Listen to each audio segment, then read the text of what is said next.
given the geopolitical strains, given now as well the shutdown in the US.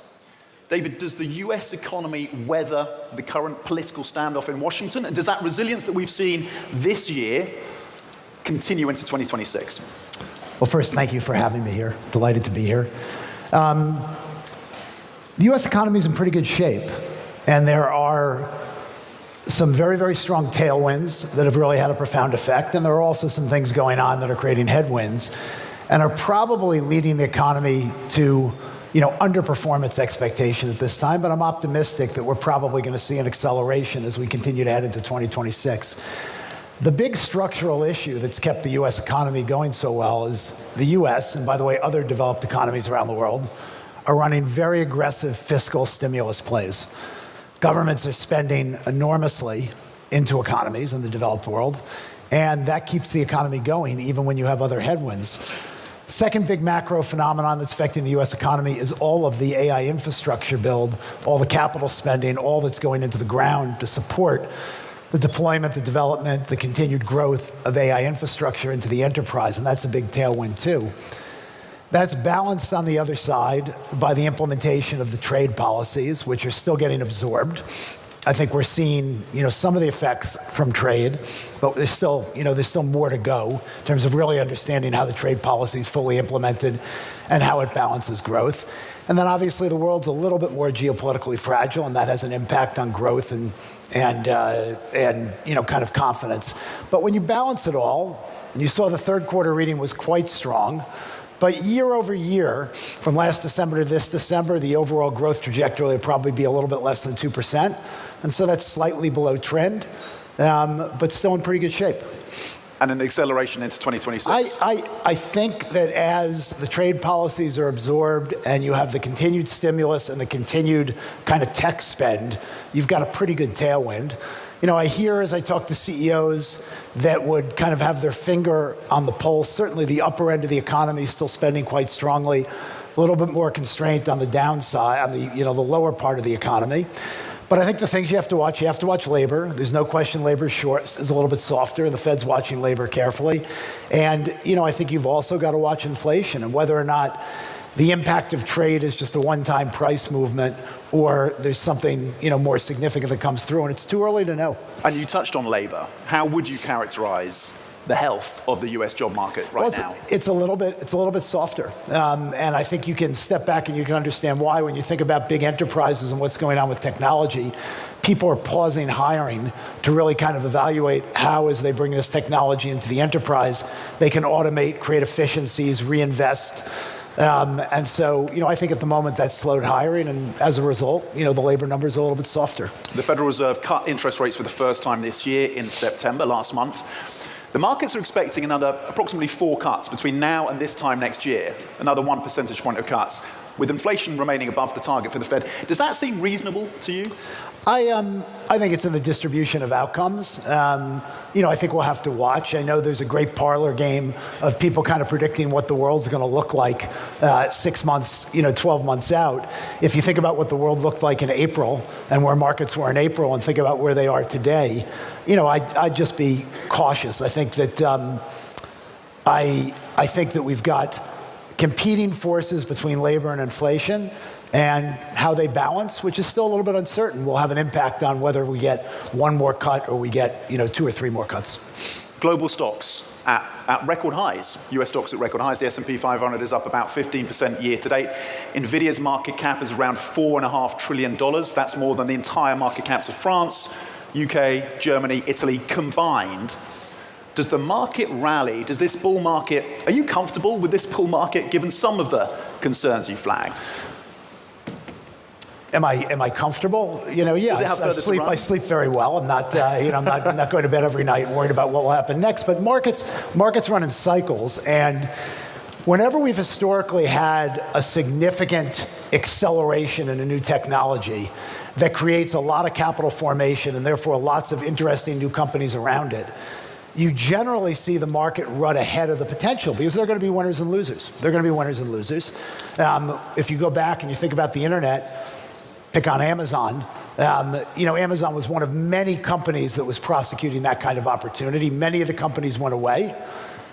Amazon became an incredible company. You're going to see a similar phenomenon here.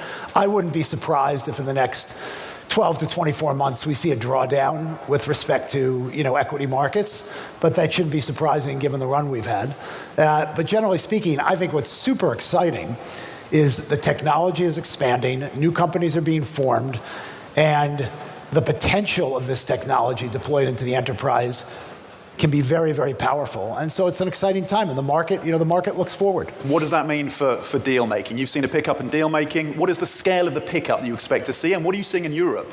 The pickup in deal making broadly is meaningful, but it's particularly accelerated in the US. And what's driving the pickup in deal making is a changed regulatory environment.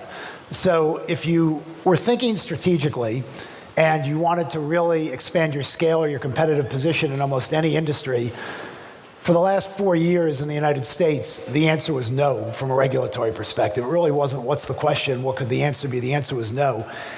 And I think CEOs at this point imagine they're in an environment where you actually can get strategic transactions done to expand your competitive position. And so we obviously inside Goldman Sachs, we have an early look at that activity and those dialogues. And I would say it's accelerated very significantly. If you just look at the facts in terms of what's public, we've obviously had a very significant M&A quarter. We had a $1 trillion M&A volume quarter this past quarter. And if you look at large cap M&A, meaning M&A for companies that are $10 billion or larger, it's up 100% year over year. So there is real momentum in the deal-making environment. I think you're going to see an acceleration of that into 26 for sure. And increasingly, CEOs are testing what the bounds are of their ability to enhance their competitive position or improve their scale and their lead, where they have a leading position in a variety of industries. Okay. And I think the regulatory environment's going to permit that at the moment. Okay, so it sounds like you're going to be very busy, you and the team, on deal making in 2026. What are your priorities, David, for Goldman and the franchise next year? Well, we don't really think about it next year. Our priorities always start with the way we face and serve our clients. But in 2019, 2020, we laid a strategic plan out for the firm, and we've been executing against it for the last 6 or 7 years. And as you highlighted earlier in the discussion, we've created a lot of value because we've grown the firm. At the end of the day, as a public company, we have to grow. We might be a big, mature public company, but we have to grow. We have to grow. We have to grow our earnings. And to do that, you have to have a cogent plan where you're investing in different parts of the business. We have 2 big principal businesses, our investment banking and trading business, where I think there's little debate about our leadership position. It's an extraordinary business, very big business. We've been investing and adding more resources to that business over the last 5-6 years. We've increased our market shares very meaningfully in that business. Our market shares are up about 350 basis points over the last 5 years in that business. And then separately, we have the 5th or 6th, 7th, depending on how you look at it, largest active asset manager in the world.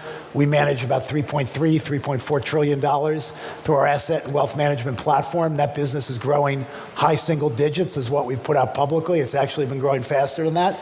And we continue to invest in a variety of aspects of that business where we see real growth. We can grow our wealth business, which is an ultra high net worth wealth business. We can continue to grow our alternatives platforms, private capital formation. And we have a very flexible solutions business where really for big institutional capital allocators, we have an ability to really create and customize what they need from an investment perspective. There's been a lot of discussion here at Italian Tech Week about how to get globally significant generational businesses, tech businesses, built out of Europe, $100 billion plus. What is your prescription for that? I mean, my prescription for that is savings in Europe and capital in Europe needs to come into the risk economy in Europe. You just don't have the scale and scope of the available savings here getting deployed into the tech risk ecosystem at the pace that it should when you compare and you look to the way things are deployed in the United States. And in fact, one of the things that happens here is capital from here looks over there. And so there are enormously smart, talented people here, lots of great ideas, capital formation, and a real focus on risk-taking. Stuff's going to go right, stuff's going to go wrong, but you got to take risk, you've got to deploy capital. This really has to become a bigger center of capital deployment, and also the more we can get the European Union to be operating as an economic union and taking advantage of the 400 plus million people that are here, as opposed to the individual states, for lack of a better term, the more we can get the tech economy working that way, I think the better chance we have of reaching your goal, which I think would be a very noble goal for the world. So the more innovation over here, the better for the world. Yeah. So Ursula von der Leyen will be here. So your one message to the European Commission president would be centralizing or capital markets? Well, certainly. Are you seeing the urgency? I'm feeling more urgency when I'm over here, but still, the regulatory process in Europe is slow. Capital markets union for sure. More encouragement of risk-taking in capital markets, trying to bring it all together, consolidation in the banking system instead of national champions in every market, consolidation in the exchange system instead of champions in every market. Those are all things that will make capital formation easier, risk capital formation better, and will allow the acceleration of great companies here in these markets. You have lent into tech and into AI. Your team were telling me you have 12,000 engineers across Goldman Sachs. You have an AI, the Goldman Sachs AI assistant. You have an AI developer. What parts of the business, and you've talked about some of them, whether it's wealth or asset management or trading or the consumer, what parts of the business at Goldman are going to be most transformed by AI? Well, I think, the business of work is getting transformed by AI broadly. And, we are, at our heart, we're a professional services firm. If you think about Goldman Sachs and the value it brings to its clients, its value is deployed really among three different things: people, capital, technology. And so if you think about AI, AI really allows smart, talented, driven, sophisticated people to be more productive, to touch more people, to have better information at their disposal, better analysis. This is a journey we've been on. This technology accelerates it, but when I started 42 years ago and I wanted to look at 5 different companies and think about how to compare the trading in 5 different companies, I had to go to the library, I had to go to the microfiche, I had to spend hours really thinking about how to put that comparison together. Obviously today, you can do it in a fraction of a second speaking into your phone. So this journey in providing tools to super productive people and giving them more capacity to serve their clients and to be more productive is obvious, and we've been working on all those tools as most enterprises have.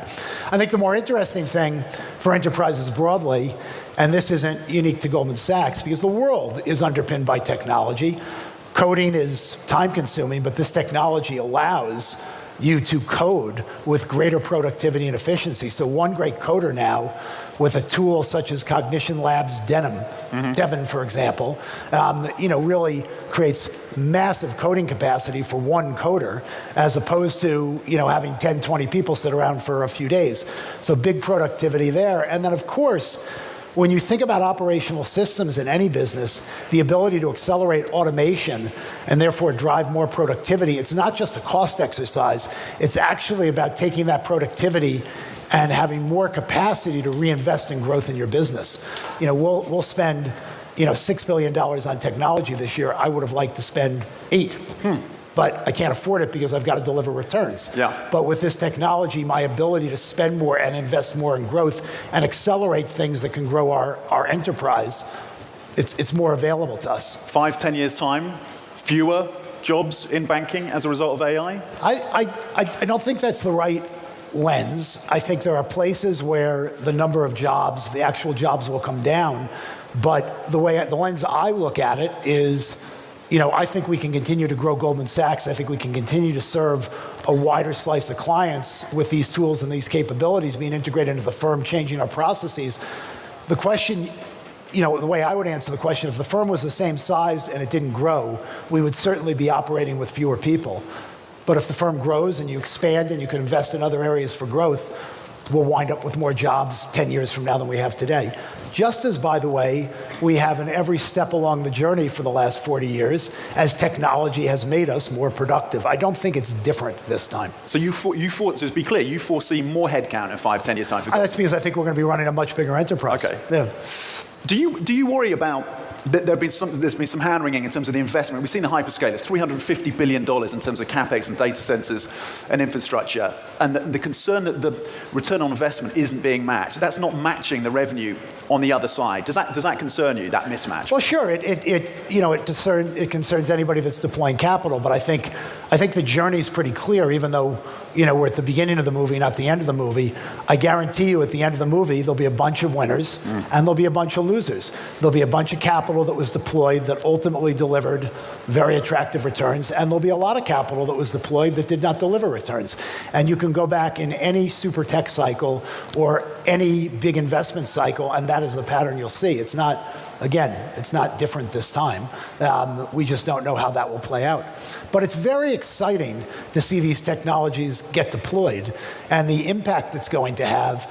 It allows productive people and productive businesses to be even more productive. And so people get very caught in this question of more or less. And I prefer a lens that says there are obviously things where we're going to have a lot fewer people. But I'd love to have the capacity to go get more people to spend time with clients. I'd love to have the capacity to invest in new businesses where I think we can affect clients, and we need people to do those things. So it's a give and take, and nobody stands still. To be clear, you're not worried about an AI bubble? An AI bubble. I think that there will be a lot of capital that's deployed that will turn out to not deliver returns. And when that happens, okay, people won't feel good.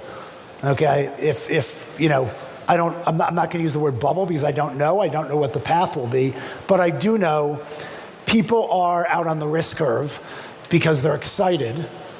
And when they're excited, they tend to think about the good things that can go right, and they diminish the things you should be skeptical about that can go wrong. We're in one of those environments where people are out on the risk curve, and there'll be a reset. There'll be a check at some point. There'll be a drawdown. The extent of that will depend on how long this goes. By the way, if we were having this conversation in 1988, you would have been asking the same. 1998, you would have been asking the same question.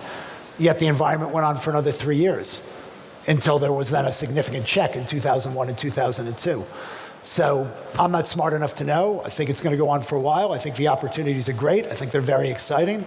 But I also see complacency around risk-taking, and when that happens, ultimately there'll be some speed bumps or some drawdowns.